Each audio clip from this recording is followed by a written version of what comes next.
Hey guys, this is Giannis Antetokounmpo, aka Milwaukee. I'm here in Belgium with ULSUM. I'm about to answer some questions and hopefully this can be good.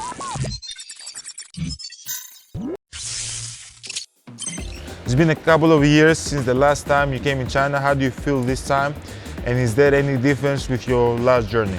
Last time I came was 2019 for the World Cup, and it was fun. I was able to go to a basketball camp and interact with some kids. And you kind of felt the love from the fans and from the people here in China, but this time around it's totally different. You know, since then I've become a father of two beautiful, handsome boys. I've won a championship. I have grown so much as a person, and this time when I came here in China, you know, the fans are so more loving and so more people know me now. And it's crazy because even the people from 2014 when I came the first time has been so loyal to me and always follow me and follow my journey. But now like the fan base here in China is getting even bigger every year. I'm loving it. So yeah, kids, championship, and the fans are getting bigger and bigger and bigger and more loyal like it always has been here in China. Now you're an NBA champion. Is it your happiest moment to win that title, or are there any moments you can feel the same? That moment that I won the championship is probably one of the best and the happiest moment of my life. But not only because I won the championship, because a couple weeks later I had my second son. From the moment that my sons were born and the moment I won the championship, probably the happiest moment of my life. And hopefully I can have more moments like that moving forward. Another question. Apparently winning a championship is not easy, and in your daily life we always come across failure more than success. And what will you do when you face failure? It's very, very hard for me to say that, you know, you face failure, and failure I think is very, very, very heavy and strong word. There's times that I don't accomplish my goal and what I want to do. There's times that I have set a goal to win a championship, or I set a goal to be the MVP, or I set a goal to do something and I don't come close to it. I wake up and try again tomorrow. You know, so I don't see that as a failure. I see it as a step, as I said before, step to success. I'll say the same thing. I'm talking to you guys the same way I would talk to, you know, my brothers, you know, my friends, my kids. Is what I believe. I've been in the NBA for 10 years and it took me a long time to win a championship. I didn't win a championship immediately. I won a championship after 8 years. So it took a lot of time, you know, a lot of sacrifices, a lot of dedication, a lot of disciplined moments that I have to get up, do what I love, and get to that point, which is to win a championship in 2021. And hopefully now we can win another one. And not hopefully, we will win another one. Number 4. As a team leader, how would you get them together to enjoy the win or accept the loss? It's hard to be a leader. It's a lot of responsibility. It's not easy, and for me, what I try to do, I try to lead by example always. I'm not a big talker. I like to go out there and, you know, kind of show my teammates how to do it. You know, lead by example. Like, I'm going to be the first one to dive on the floor. I'm going to be the one that's trying to take a charge. I'm going to be the one that's going to make that extra effort for an extra possession. You know, and I hope my teammates can see that and can follow that. That's what I've done with my brothers. It worked, and that's what I try to do with my teammates. And at the end of the day, like, my teammates know that no matter if we win or lose, I trust them, I believe in them, I appreciate them, and they know that those are the people that I want to do this with, and I always try to make them know that, you know. So yeah, that's pretty much it. You've already been in Milwaukee for 10 years. If we want to visit this city, what place would you recommend us to go?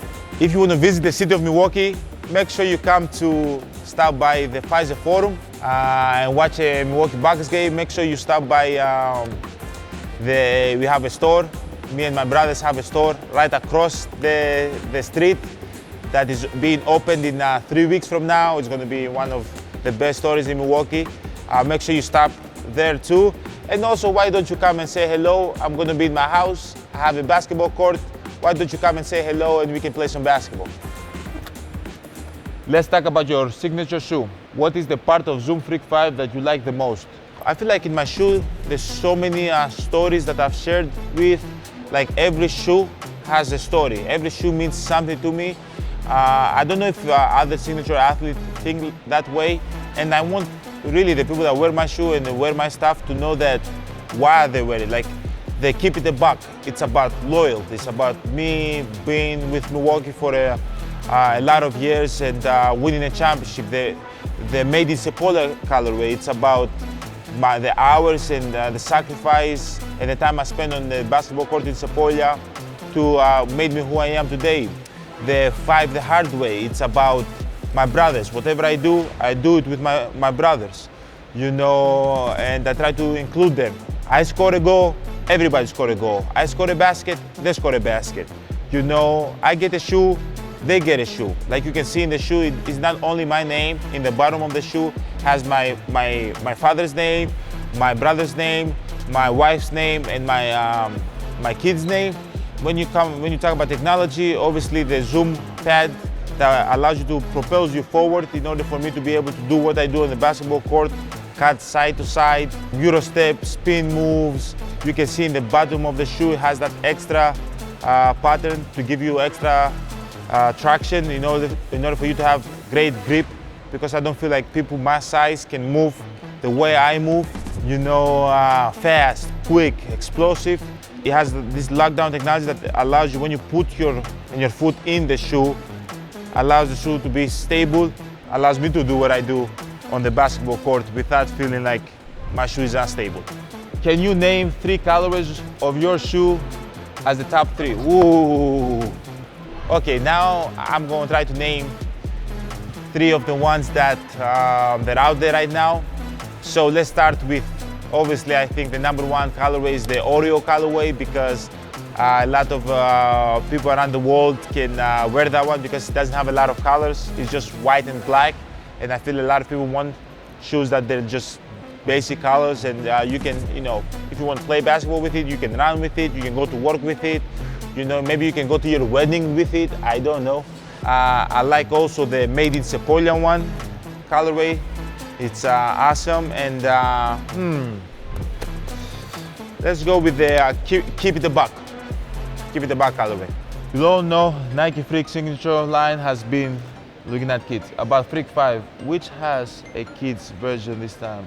Is there any color specifically created for kids, and what's the story behind it? But I know a lot of immortality shoes that are also made for kids. I think they're gonna be debuting in Halloween in the States. I don't know exactly what time here, but I want kids also to be able to enjoy this process, to be able to get some shoes that fits them. You know, like I feel like a lot of kids support NBA players or support me and my line, and they don't have size. Not only for the kids around the world, and for my kids. What is your most awesome experience lately?